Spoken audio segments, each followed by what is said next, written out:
Bon après-midi tout le monde. Vous allez être heureux, je fais des revues aujourd'hui. Eh oui, après une très longue absence sur le volet des revues vidéo, je vous reviens en force avec cette fois-ci un Transformer G1 que ça faisait extrêmement longtemps que je voulais avoir depuis la plus tendre enfance et finalement, c'est pas le vintage bien entendu, c'est le reissue, mais Skylinks Génération 1. Un très gros jouet, comme vous pouvez le voir.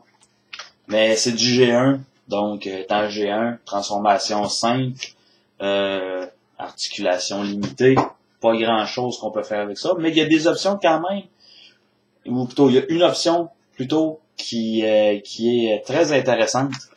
Donc vous allez voir, ceux qui sont pas familiers avec les G1 et plus précisément avec Skylinks, Skylinks, c'est un espèce de triple changeur, si on veut. Triple, quadruple, multi-changeur, on va dire ça comme ça. Très intéressant. On va commencer avec la première option. C'est un jouet à piles. Ça requiert 2 piles AA. Et vous voyez qu'il y a des roues. Et des roues qui sont dirigeables à l'avant. Et on a l'option Walk pour marcher ou Roll pour rouler. Et on a le bouton On-Off. Et vous avez deviné, qu'est-ce que ça fait? Blooper, je l'ai mis sur Walk et je l'ai laissé là. Mais quand on est en mode véhicule, on le met sur Roll et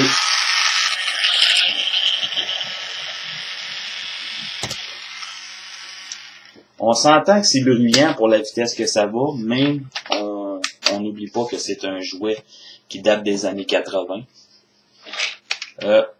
Les deux robots se séparent. On a une navette spatiale et une espèce de machin. En tout cas, je sais pas comment appeler ça. Qu'est-ce que c'est censé être dans ce mode-là tout seul?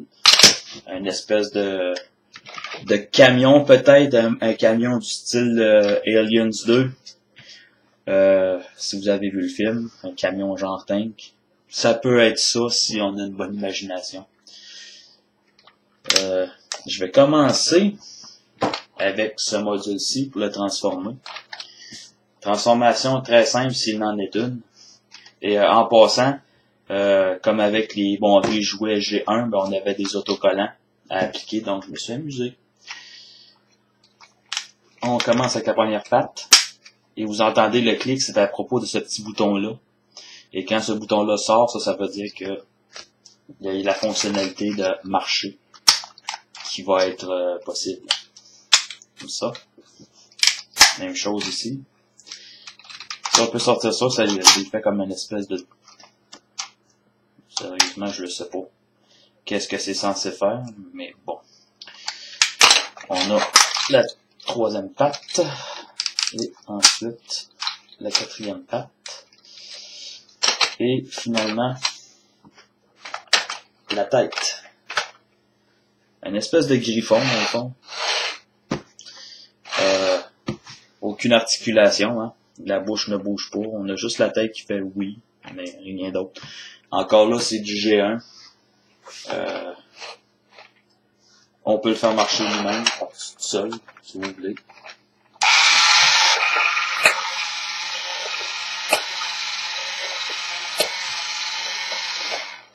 Encore là, vous constatez quand même que c'est bruyant. C'est quelque chose, bon, c'est du G1, hein. Donc, c'est ça que c'est ça.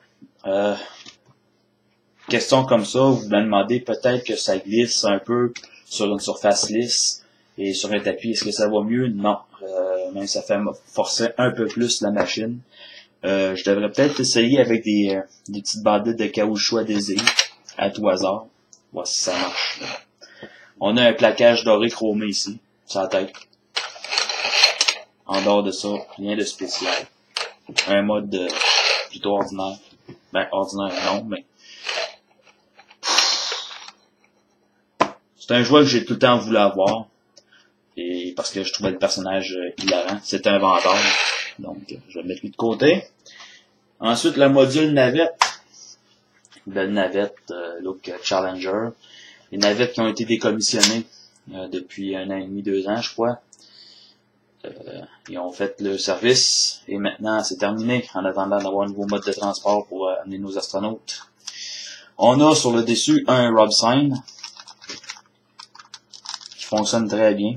On a encore du plaquage doré ici. Dans les instructions, on nous disait les insignes Autobot des mettre à l'envers. Pourquoi, je sais pas. En tout cas, complètement illogique tant qu'à moi. Pour transformer en mode robot, si on veut. Première chose, on va étirer. Ça va suivre ça ici. Oh, et une chose aussi, petit détail qu'ils ont rajouté. On peut ouvrir la soute et on a cette partie ici, des espèces de bagages ou du cargo. Plaquage doré encore. Donc, on lève la tête. On peut placer cette portion-ci comme ça. Même si c'est recommandé, ça dégage un petit peu plus la tête et ça permet à cette pièce-ci de descendre, faire l'arrière de la tête. On a la gueule qui s'ouvre.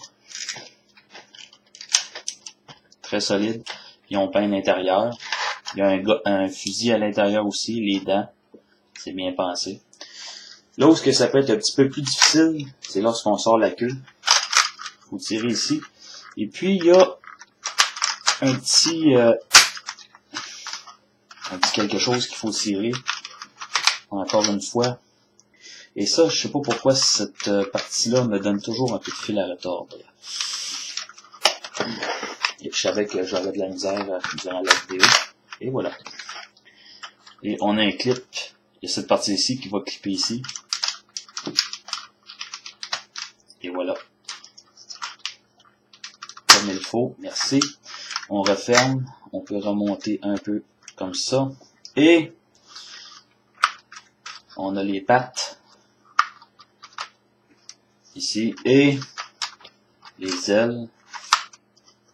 Comme ça. Et on a les deux modules robots, si on peut dire, ou animaux robotisés de Skylynx. Donc ça, on a vu le premier mode, le mode véhicule avec ce mode-ci attaché. On a les deux modes de véhicule détaché, ça fait 2. On a chacun un mode animal, ça fait 3. Je dirais même qu'on est rendu à 5. Parce que attaché ensemble, ça fait 1. Véhicule détaché, ça fait 2, donc 2, 3. Ces deux-là ensemble, ça fait 3, 4, 5. Et là, j'ai de l'air fou, en tout cas. Oubliez ça, regardez la vidéo, puis fuck les maths, ok? Pour les combiner ensemble, très simple. On rabat la tête à l'intérieur. Ainsi. On ramène les pattes de l'oiseau. Et vous voyez, il y a les pegs qui vont rentrer dans les trous ici. Et on a Skylynx de la façon dont on l'a toujours vu dans le dessin animé, c'est-à-dire dans ce mode-ci. C'est arrivé à quelques reprises qu'on voyait les modes animaux détachés, mais plus souvent on le voyait comme ça. Vantard extrêmement imbu de sa personne. Personne n'était mieux que lui, puis et voilà. Et encore une fois, juste pour le plaisir de vous casser les oreilles avec le moteur ultra bruyant de ce petit jouet. Il marche, bien entendu.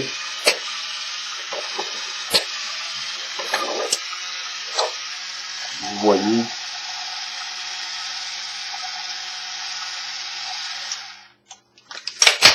C'est pas évident de toujours essayer de trouver le point de contact en dessous de ça.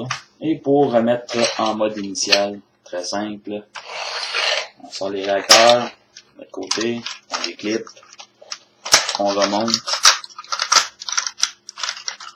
on replace la dérive, peu importe comment on appelle ça, on reclippe, on rentre les ailes à l'intérieur, et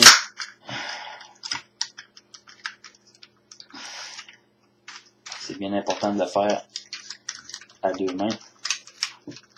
Faire en sorte que le tout rentre comme il faut. Comme ça, on rabat. Et voilà, la petite navette. On enclenche. Et pour remettre les pattes comme il faut, on appuie sur le bouton. Et de une. Et de deux.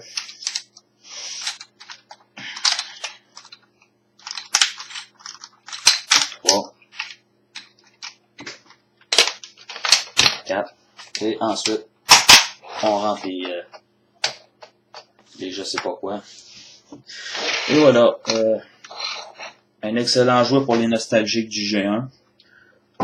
C'est pas le vintage, c'est un reissue de Takara Tomy. Donc la boîte est en japonais. On comprend pas un crise de mots de ce qu'ils disent, mais bon, on s'en fout. On sait que c'est Skylinks. Chaînon au Québec. Très bon jouet.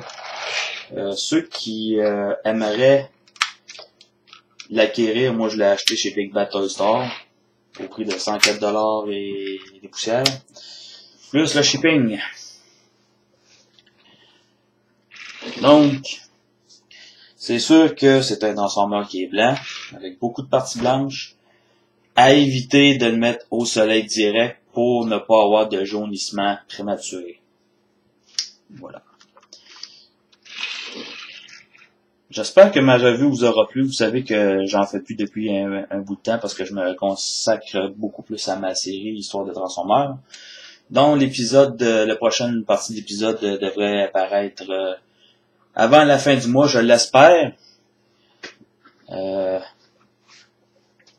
suis un petit peu rouillé de faire des revues, mais j'espère que vous allez continuer quand même de me suivre. À la prochaine!